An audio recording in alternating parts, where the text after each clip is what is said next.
Bom, então a gente vai começar aqui com a nomenclatura dos compostos, a nomenclatura e classificação dos compostos inorgânicos, né? Então, para a gente começar de maneira mais simples, podemos começar a ligações iônicas, né? A gente vai definir ou classificar as ligações químicas mais para frente, mas para a gente trabalhar principalmente com esses compostos inorgânicos, nós temos que ter uma noção um pouquinho melhor aqui das ligações iônicas, né?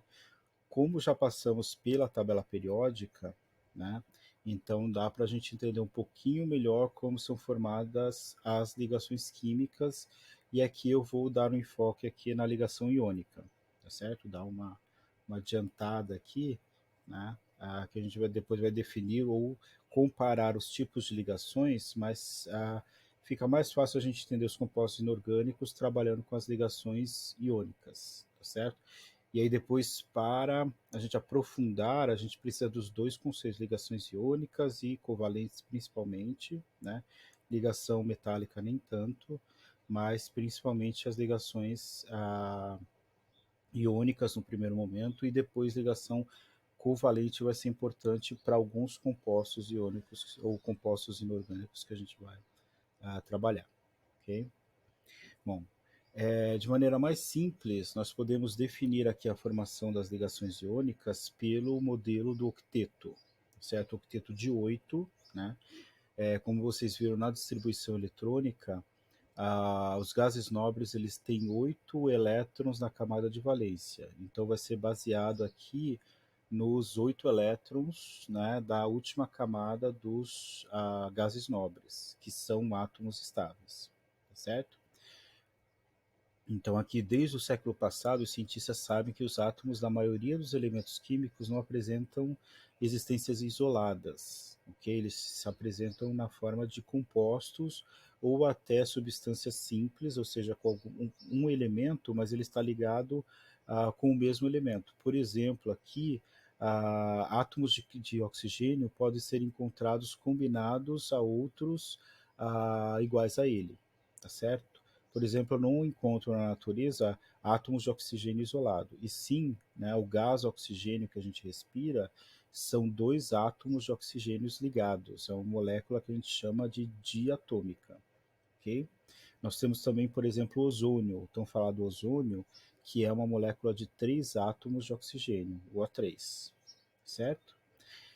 Ou com átomos de outros elementos diferentes, né, formando diferentes substâncias. Então, por exemplo, monóxido de carbono, dióxido de carbono, né? Então, nesse caso, né, o átomo de carbono ligado ao oxigênio, o átomo de carbono ligado com dois átomos de oxigênio, a água, né, que são dois átomos de hidrogênio ligado ao átomo de oxigênio, dióxido de enxofre, trióxido de enxofre e assim por diante. Tá certo? Então, a maioria dos elementos não se encontram isolados na natureza, a não ser, né, os gases nobres, né, principalmente o argônio, que é o hélio e o argônio. Né? O hélio tem pouca concentração no ar, o argônio tem uma concentração maior, mas também 0, alguma coisa, né, no ar que tem de argônio. Né? É, E temos o ouro também, né? O ouro também é um metal que pode ser encontrado na forma isolada, né? Como substância pura. Mas a maioria está combinada. Mas no caso do ouro, né? Ele está combinado com vários átomos, né? De ouro. Para ele não estar isolado, né? Mas sim são vários átomos de ouro ligados entre si formando, né, uma substância metálica. Ok? Contudo, átomos de oxigênio não possuem existência isolada, como a maioria dos elementos, certo? Com exceção aos gases nobres. Apenas os gases nobres, nas condições ambientes, apresentam átomos isolados, isto é, não unidos a outros átomos. Né? E por isso que a gente pega como modelo os gases nobres. Por que eles são tão estáveis e não se ligam com outros átomos? Certo? Aqui a gente chama de regra do octeto, mas nós temos também o hélio, que só tem dois elétrons, mas o comportamento dele é também de gás nobre. Tá certo? Um gás nobre geralmente tem 8 elétrons na última camada, né? Nós temos que lembrar do hélio, que é um gás nobre também estável, né, e na forma isolada também não se liga com outros elementos, mas tem apenas dois elétrons na última camada. Ele só tem uma camada, né? Bom, os átomos ligam-se a fim de adquirirem uma configuração mais estável, geralmente com 8 elétrons na última camada. Então, os átomos eles vão ganhar, perder ou compartilhar elétrons para alcançar o octeto, ou seja, ter 8 elétrons na última camada. Os átomos, ao se ligarem, fazem por meio dos elétrons da última camada, podendo perder, ganhar ou compartilhar os elétrons, até atingirem uma configuração estável. Surgem assim as ligações químicas, certo? Então aqui, por exemplo, nós temos as famílias, né, aqui na classificação antiga, né, do grupo A, do grupo representativo, né, e aqui, no primeiro momento, a gente vai trabalhar só com os elementos representativos, né. Na inorgânica, a gente trabalha com, na inorgânica 2, né, que a gente vai trabalhar com os elementos de transição, ok? Bom, o número de elétrons na camada de valência, né? Então aqui no caso, os metais alcalinos, né, tem um elétron, metais alcalinos terrosos têm dois elétrons e assim por diante. O hidrogênio tem um elétron na camada de valência, certo?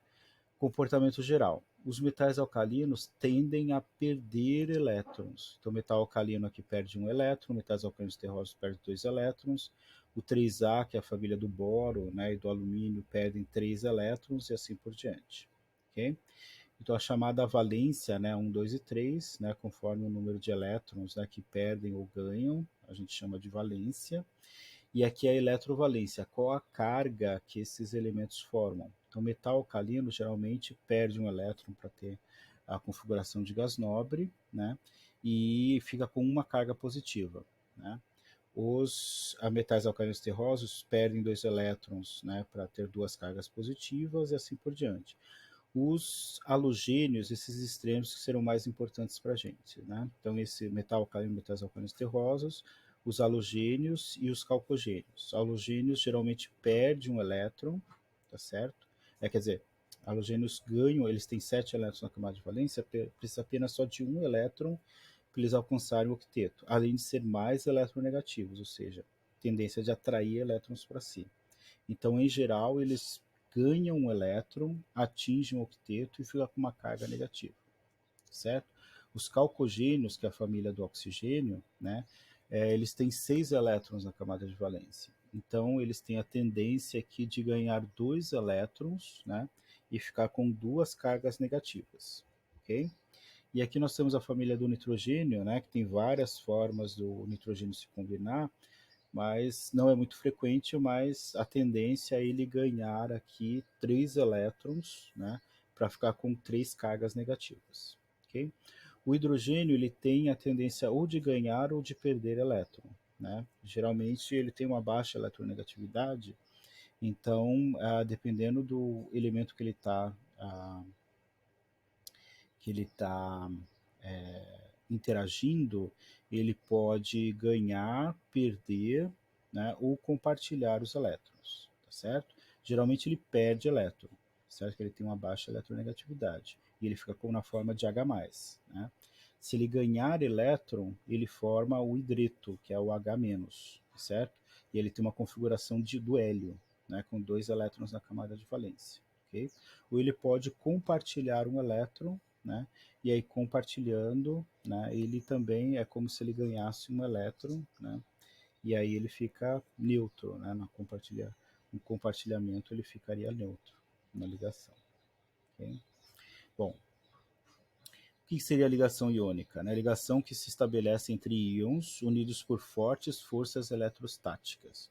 O que são forças eletrostáticas? São cargas positivas e negativas, ou seja, cargas opostas se atraem, tá certo? Formam uma carga positiva e uma carga negativa, vão se atrair, né? As cargas opostas se atraem e as iguais se repelem, certo? Então, essa interação é muito forte, né, as forças eletrostáticas entre cátions e ânions, tá certo? Então, sempre quando a gente for falar forças eletrostáticas, são forças com cargas opostas, né, se elas estiverem atraindo, né? E forças de cargas iguais são cargas opostas que se repelem, né, ocorrem com a transferência de elétrons do metal para o ametal. O metal ele tem uma baixa eletronegatividade e geralmente ele tem a tendência, né, de perder elétrons, está mais próximo de uma configuração de elétrons, uma configuração de gás nobre, perdendo elétrons. Geralmente ele tem dois, três, né, um elétron, né, na camada de valência, então fica mais fácil ele perder do que ganhar muito elétron, né? E para ele ganhar, ele teria que ter uma alta eletronegatividade. E geralmente os metais eles têm uma baixa eletronegatividade, ou seja, uma baixa tendência de atrair elétrons. Então eles têm a tendência de doar elétrons, perder elétrons, certo? Já os ametais, eles estão lá no finalzinho, né, as últimas famílias, então ele já tem uma certa quantidade de elétrons, né, 7, 6, como a gente viu para os halogênios ou para o oxigênio, né, já tem 6 e 7 elétrons, falta um ou dois elétrons para conseguir uma configuração de gás nobre, tá certo? Além disso, eles têm uma alta eletronegatividade, né? Então, se eles têm a tendência de atrair elétrons e está precisando de pouco elétrons para ter uma configuração mais estável, né, uma configuração de gás nobre, então geralmente eles vão ganhar elétrons, certo?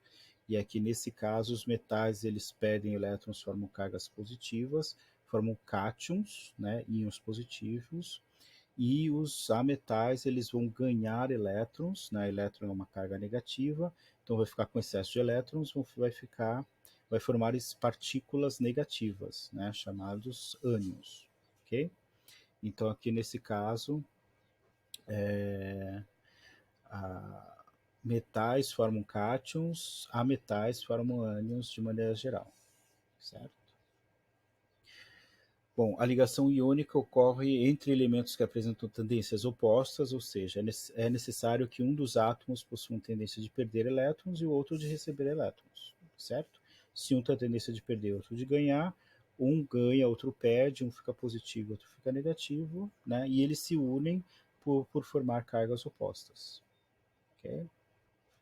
Aqui nós temos esse diagrama, né, que eu gosto bastante, que tem as eletronegatividades aqui, né? Quanto mais verde ou quanto mais verde escuro, né, maior é a eletronegatividade dos elementos, né? Então nós podemos perceber aqui uma escala de Pauling, essa daqui, né, de eletronegatividade, sendo que o flúor é o mais eletronegativo da tabela periódica, e aqui nesse caso, né, o frâncio seria o menos eletronegativo da tabela periódica. Então a tendência de aumento da eletronegatividade vai em direção ao flúor, de baixo para cima, da esquerda para a direita, certo?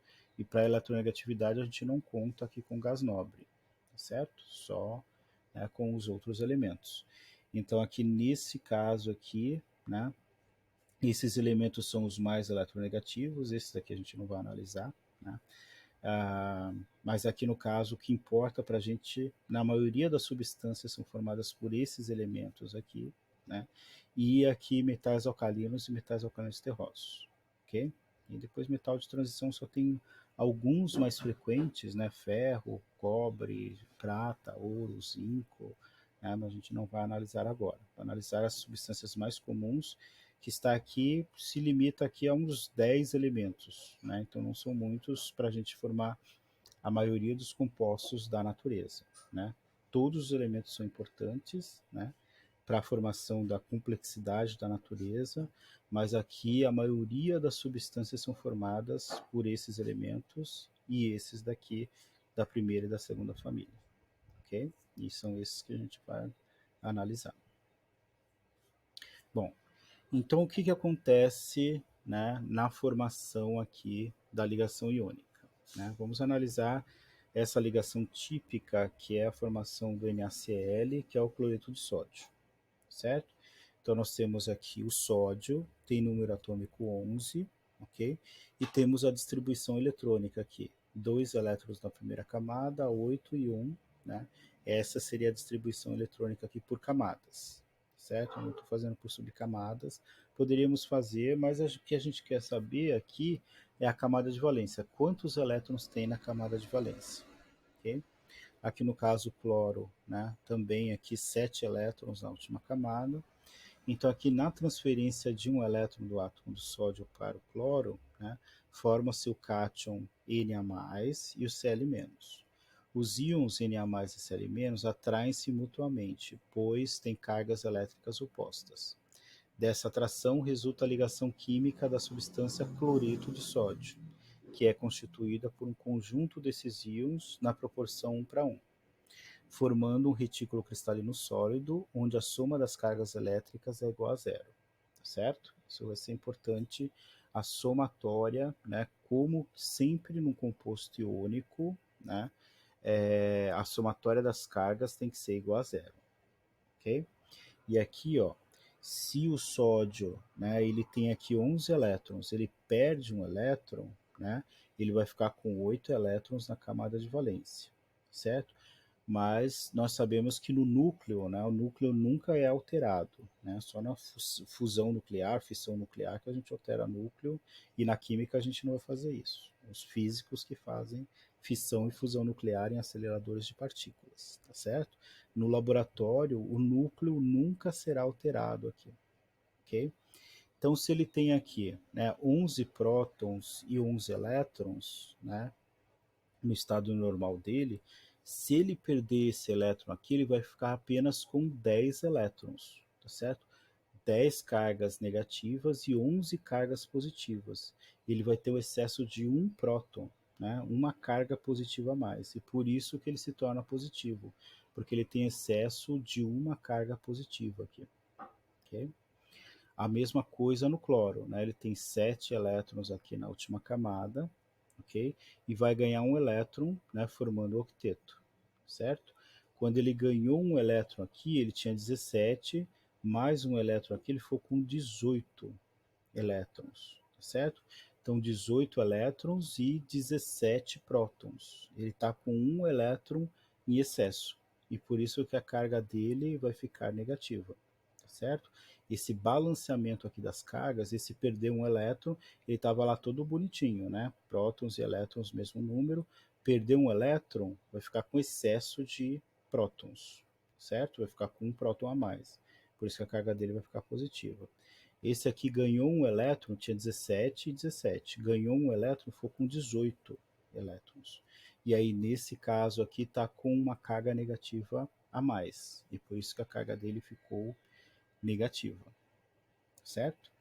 As substâncias formadas através de ligações iônicas são chamadas substâncias iônicas. E sua unidade estrutural é chamada de agregado iônico, ok? Numa substância iônica, a proporção dos íons é tal que a carga elétrica dos cátions se neutraliza totalmente com a carga dos ânions. Okay? Então, como eu já disse, o princípio da neutralidade, sempre num composto iônico, eu vou ter que balancear as cargas para que a somatória seja igual a zero. Isso aí vai ser importante. E também eu não chamo essas substâncias, na NaCl não é uma molécula, certo? É uma substância iônica, um agregado iônico ou composto iônico. Eu nunca vou chamar NaCl de molécula, certo? Molécula é só quando tiver ligação covalente, né? Eu, NaCl não é uma molécula, isso é um erro comum, né? Chamar compostos iônicos, né, de moléculas, né? E não é molécula. Pode ser que dentro de um composto iônico haja uma molécula, né, ou uma molécula que tem uma carga positiva ou negativa, que tenha ligações covalentes, tá certo? Mas, por exemplo, NaCl não é uma molécula, é um composto iônico. Não posso chamar, né, essas substâncias de moléculas, são compostos iônicos, ou substâncias iônicas ou agregados iônicos. Ok? Bom, a estrutura cristalina aqui, né, não vai ser importante agora, né, mas a fórmula do NaCl é usada para representar a cloreto de sódio, indica a proporção com que os íons participam do retículo cristalino, ou seja, eu tenho aqui as posições exatas de todos os cátions e ânions dentro de uma estrutura cristalina. E como eles estão organizados, né, positivo com negativo, tudo bonitinho, se a gente, por exemplo, dissolver o sal e deixar o sal de cozinha, né, e deixar evaporar a água, eles formam cristais cúbicos. Aqui também não está muito legal, dá para ver que ele forma cubos, né? porque é um reflexo da estrutura cristalina. Eles se arranjam tão perfeitamente, né, cátions e ânions, as cargas opostas se atraem e as iguais se repelem, e eles se organizam de uma maneira tal que todos os átomos, né, estão exatamente organizados dessa maneira na estrutura cristalina. Dependendo se a gente cristalizar, né, de maneira correta, a gente consegue ver cubos, né, nesses cristais. Okay? Bom, a formação da ligação entre sódio e cloro pode ser representada pelo menos de duas maneiras, né? Então, aqui no caso, eu tenho aqui os elementos separados na sua forma original. Aqui, nesse caso, quando o sódio perde um elétron, né, ele fica o Na+, e aqui eu tenho aqui essa representação aqui, no caso, do, do sódio aqui apenas com 8 elétrons na camada de valência, perdendo um elétron aqui, certo? Esse elétron aqui ele pode ser recebido pelo cloro, e aqui nesse caso não está subscrito, né, mas aqui no cloro 17, né, Cl menos, aqui teria aqui 3 camadas aqui, e aqui no caso na última camada com 8 elétrons, ok? Bom, por meio aqui da fórmula de Lewis, ou fórmula eletrônica, né, nós podemos representar. Então, podemos representar aqui apenas com as cargas, ou podemos representar com essa representação de Lewis, né, que mostra os elétrons na camada de valência representado por cruzinhas, pontos ou asterísticos, tá certo? Geralmente por pontos, né, em volta do símbolo do elemento. Né, e a gente vai utilizar bastante isso para ligação covalente. Né? Essa simbologia de Lewis vai ser importante para a gente para ligação covalente. Ligação iônica não será tão importante assim. Okay? Essa é a maneira mais usada atualmente. Nessa fórmula, os elétrons são colocados nas posições norte, sul, leste, oeste, em torno do símbolo, certo? Por exemplo, eu posso representar o sódio aqui com um elétron na camada de valência, só represento só os elétrons na camada de valência, que é o mais comum, né? Aquela anterior eu não utilizo muito, né, com todas as camadas. Para simplificar, o que é importante é a camada de valência, eu represento na forma de pontos, certo? Aí nesse caso, o sódio perde um elétron, e aqui fica o sódio mais aqui, né? E perdeu aqui a última camada dele, mas a gente sabe que a camada anterior já está completa e tem configuração de gás nobre. Okay? No caso do cloro, né, ele ganha um elétron, e agora eu represento os 8 elétrons aqui novos, né, da camada que ele não tinha completa, agora ele está completa a última camada, eu represento aqui os 8 elétrons aqui na camada de valência, certo? E aí, nesse caso, uma vez formados os íons positivos e negativos, eles se atraem eletricamente, e eu posso representar dessa maneira aqui, ok? Bom, essa fórmula aqui é denominada fórmula eletrônica, quando eu represento os elétrons na camada de valência. Ficou faltando 2 pontinhos aqui, né? Então, essa é a fórmula eletrônica, tá certo? Essa fórmula mostra como estão distribuídos os elétrons empenhados na ligação. Geralmente, essa fórmula eletrônica a gente representa nas moléculas orgânicas, porque esses elétrons que estão sobrando serão importantes, né, na reatividade das moléculas orgânicas, das moléculas com ligações covalentes, né? Ou seja, das moléculas. Né? Essa molécula fica subentendido que tem ligação covalente. Okay? Podemos também representar a substância formada pela fórmula Na+Cl-, denominada fórmula estrutural, ou seja, sem os elétrons aqui, né, na forma de pontos, eu posso representar Na+Cl-, e essa seria a fórmula estrutural, certo? Essa fórmula caracteriza o tipo de ligação, no caso iônica, que representa os elementos da substância. E aqui a mais conhecida, como a gente precisa representar dessa maneira, e como a gente vai começar a trabalhar agora, né? Essa é a fórmula química, íon fórmula ou fórmula iônica. Então aqui eu não preciso colocar as cargas, porque eu sei que nessa fórmula, né, eu já tenho balanceado as cargas positivas e negativas. e eu sei, dependendo da família daquele elemento, eu já sei qual que é a carga desse elemento. Em alguns casos, né, talvez em química geral 2, vocês precisam determinar o número de oxidação, né, dos elementos dentro de uma fórmula química. E aí eu preciso saber, por exemplo, que se tem metal alcalino, se tem o sódio ali, eu sei que a carga dele vai ser mais um, né? Se eu tenho o Cl isolado ali, isolado assim, num composto, mas ele não está ligado com oxigênio, a carga dele vai ser menos um. E a partir dessas informações eu consigo determinar as cargas de todos os elementos, né? Mesmo os menos comuns, as de cargas variáveis, né? Dentro de uma fórmula química, tá certo? Então essa fórmula mostra em que proporções os íons estão unidos. Então é essa fórmula química que a gente vai começar a trabalhar agora com a nomenclatura dos compostos iônicos, tá certo? Nomenclatura e classificação dos compostos iônicos, ok? Aqui só para mostrar mais alguns exemplos, né? Se eu tenho magnésio, metal alcalino terroso, ele tem a tendência de perder 2 elétrons aqui para ter uma configuração eletrônica de gás nobre. Então ele forma um Mg2+.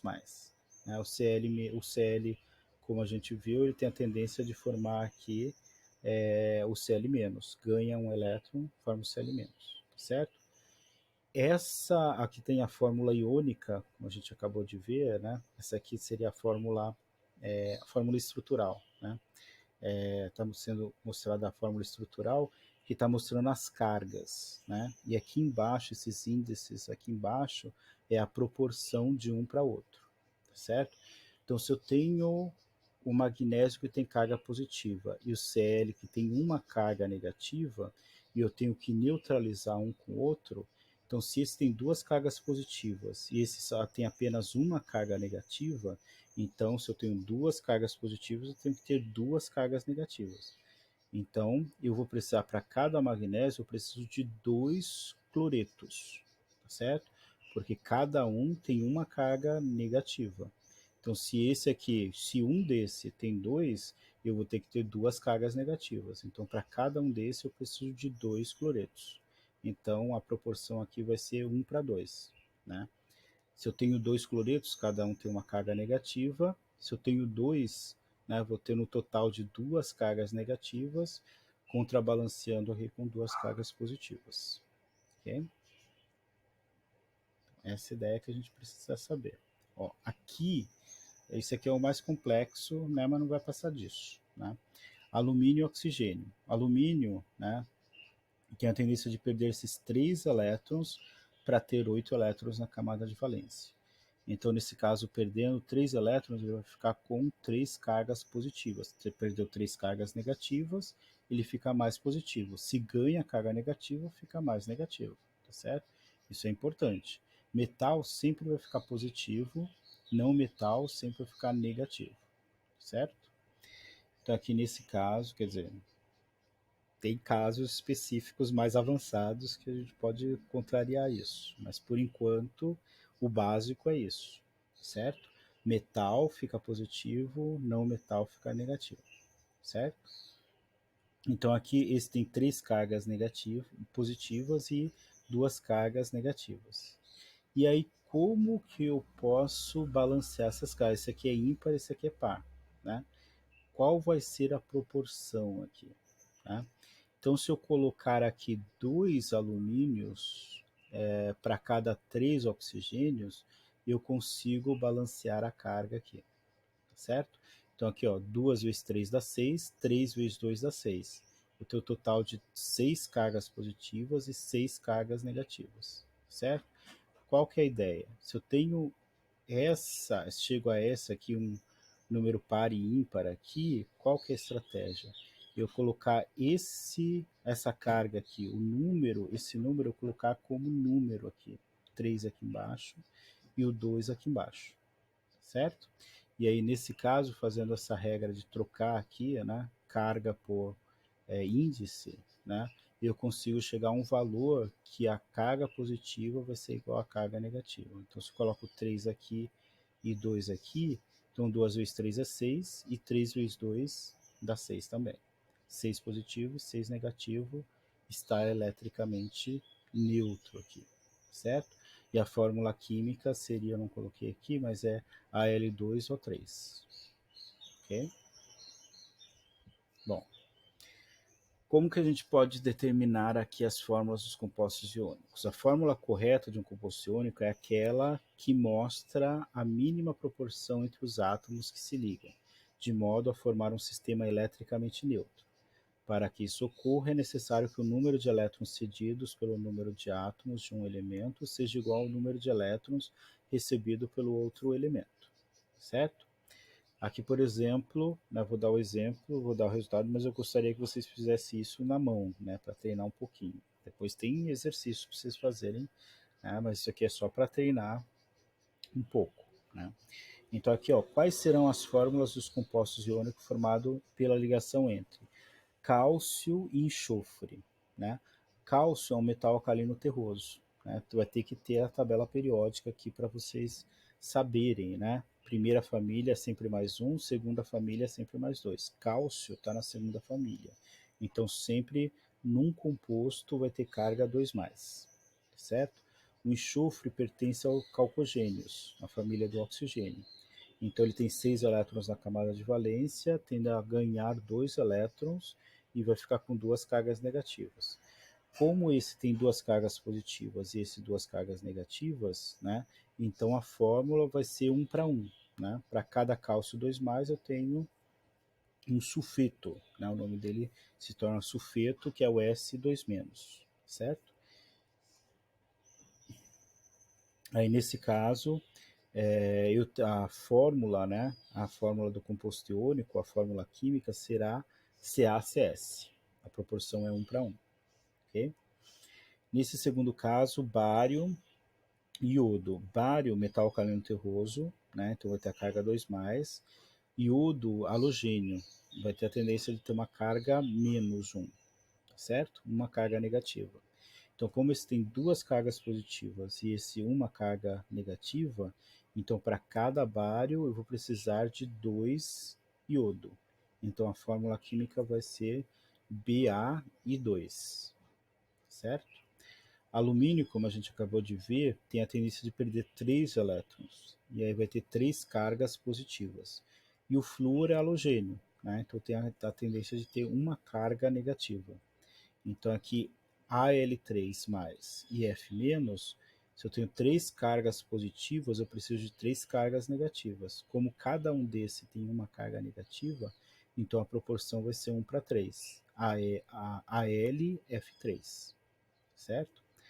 Aqui cálcio e fósforo. Né? O fósforo está na família do nitrogênio.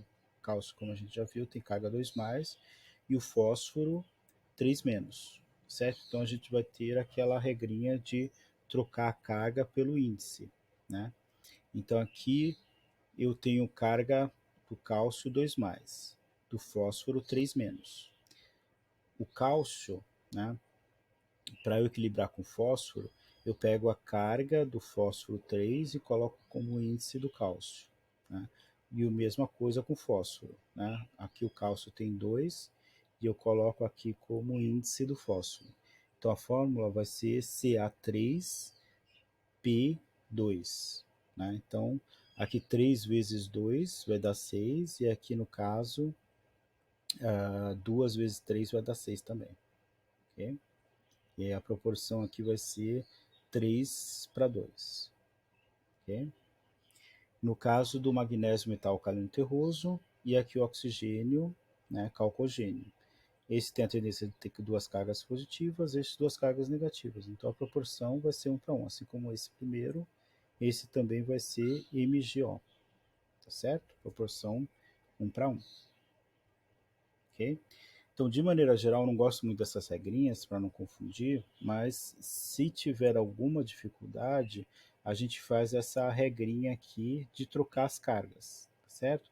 Então, aqui, por exemplo, se eu tenho uma carga positiva aqui, né, x, e uma carga negativa y, eu coloco o x para cá e o y para cá como índice, tá certo?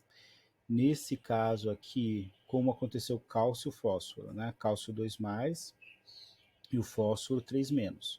passei o que? O 3 menos, né? Coloquei o 3 aqui, só o 3, não a carga. O 3 passei para cá e o 2 passei para cá. Ficou CA3, P2, certo?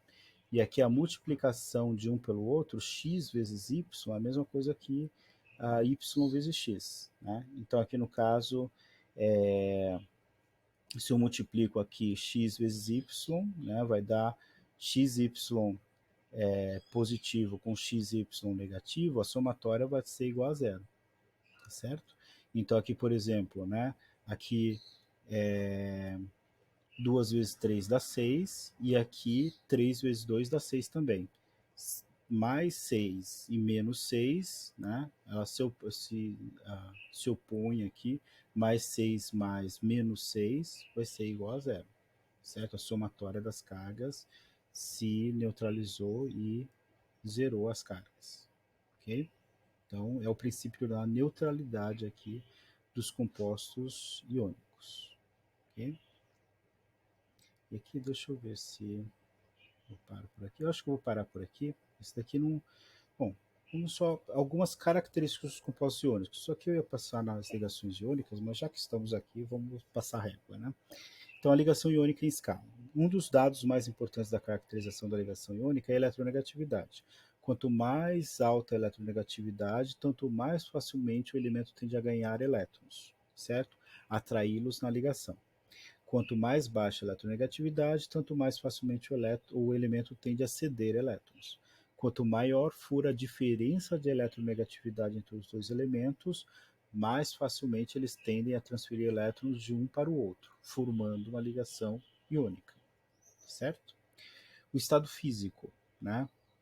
Geralmente, né, os compostos iônicos em condições ambientes são sólidos, cristalinos, duros e quebradiços. Apresentam elevados pontos de fusão e de ebulição, tá certo? Por essa forte atração entre cargas opostas, né, e depois a gente vai trabalhar isso, né, nas ligações químicas, né? Isso vai ser bastante importante, né, esses aspectos macroscópicos desses compostos, né? Devido à forte interação entre as partículas, né, esses compostos estão no estado sólidos, formam cristais, são duros e são quebradiços, certo? Isso tem toda uma explicação da estrutura desses compostos, tá certo? E por eles estarem fortemente atraídos, dificilmente a gente consegue separá-los, né? E aí por isso que para separar, né, a gente precisa de bastante energia, por exemplo, energia térmica para passar do estado sólido para o estado líquido, né? E é difícil, mas também para passar do estado líquido para o gasoso, ok? Quanto maior a atração, mais difícil é passar de um estado do sólido para o líquido, do líquido para o gasoso, ok? Aqui na condução de eletricidade, como os sólidos não conduzem eletricidade, pois os íons encontram-se presos no retículo cristalino, dificulta a passagem de elétrons, então não conduz a corrente elétrica no estado sólido, né? Mas quando fundidos, né, tem íons em movimento, cargas positivas e negativas no movimento, aí eles ajudam a passagem de eletricidade. Então, no estado sólido não conduzem, no estado líquido conduz a eletricidade, certo? Em solução aquosa também são bons condutores, pois a água separa os íons do retículo cristalino. Então, se a gente coloca, aqui tinha uma animação, né, que eu não vou passar agora, da solvatação, por exemplo, do cloreto de sódio em água, né? E aí, como eu aumento, né, a quantidade de íons em solução, então eu aumento a condutividade, por exemplo, da água se eu dissolver sal na água, né? Isso é bastante evidente em alguns experimentos, inclusive do ensino médio, né, se alguns fizeram, né, para demonstrar ligação iônica, a gente demonstra que o aumento da condutividade, né, dos compostos iônicos quando dissolvido em água. Bom, então acho que é isso. E aí depois eu vou fazer uma classificação agora dos ácidos, né? Então vou dar uma um pouco mais extensa sobre ácidos, né?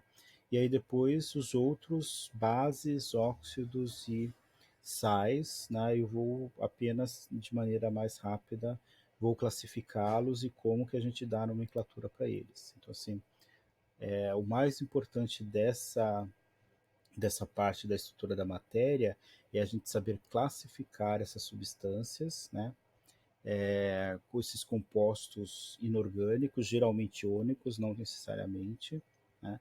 Mas classificar esses compostos e como que a gente dá nome a esses compostos, certo? Tanto através do nome, né? Por meio do nome a gente saber escrever a fórmula química, né? E tanto com a fórmula química a gente dá nome para a substância. Isso vai ser importante para o resto da vida química de vocês, certo? Então, até a próxima.